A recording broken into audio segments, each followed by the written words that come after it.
In 1903, a quiet Englishman named James Allen published a tiny book called As a Man Thinketh.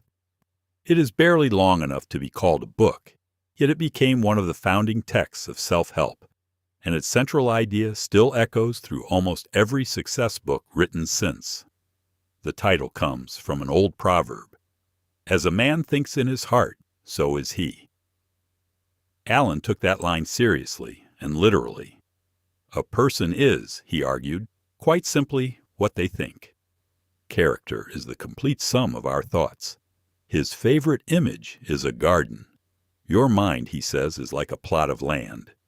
You can cultivate it with care, or you can let it run wild. But either way, it will grow something. If you plant no useful seeds, weed seeds will blow in on their own, and weeds are what you will harvest. Just as a gardener pulls out weeds and grows the flowers and fruits he wants, you can weed out wrong, useless, and impure thoughts, and cultivate right, useful, and pure ones. Do this long enough, and you discover that you are the master gardener of your own soul. From this follows Allen's boldest and most uncomfortable claim. Your circumstances grow out of your thoughts. Nothing about your life, he insists, is accidental. Circumstance does not make the man. It reveals him to himself. People do not attract what they want. They attract what they are.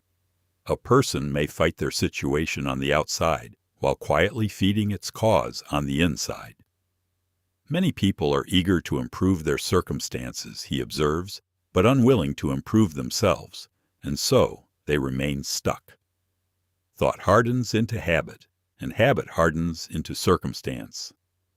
Fearful, hesitant thinking becomes weak habits, which become failure and dependence.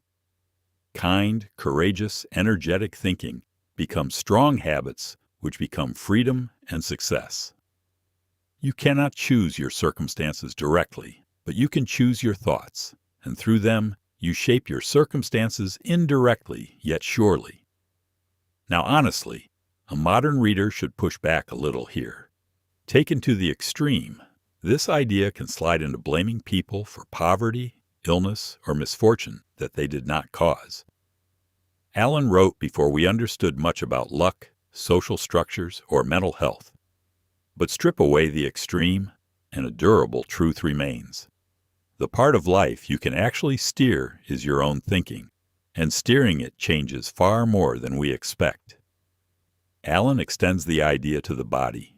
The body, he says, is the servant of the mind. Anxiety wears it down. Fear can sicken it.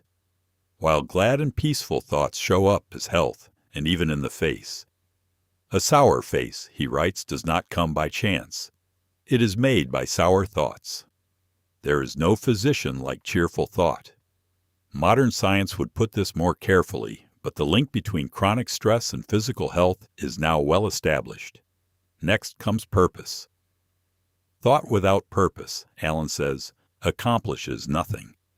A mind with no central aim drifts like a boat on the ocean, and drifting minds fall easy prey to petty worries, fears, and self-pity.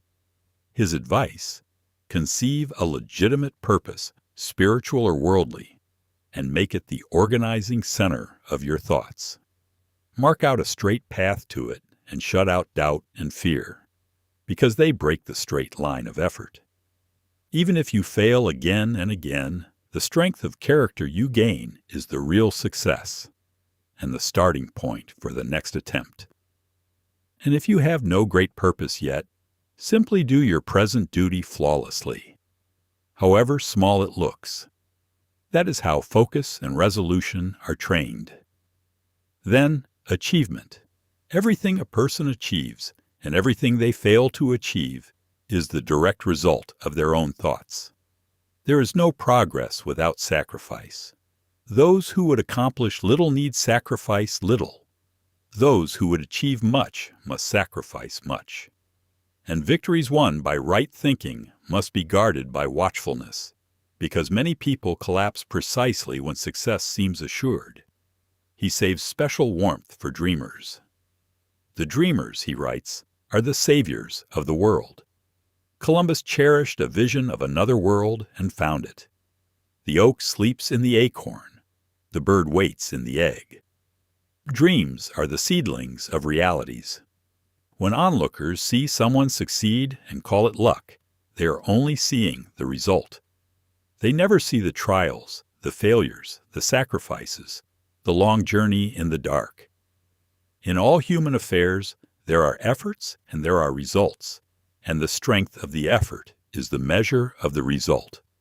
The book closes with serenity. Calmness of mind, Allen says, is one of the beautiful jewels of wisdom, the final flowering of self-control. The calm person is loved and trusted, like a sheltering tree in a thirsty land, and even ordinary business goes better for those with a steady temper. His closing advice is simple. Keep your hand firmly on the helm of your thoughts. Self-control is strength. Right thought is mastery. Calmness is power.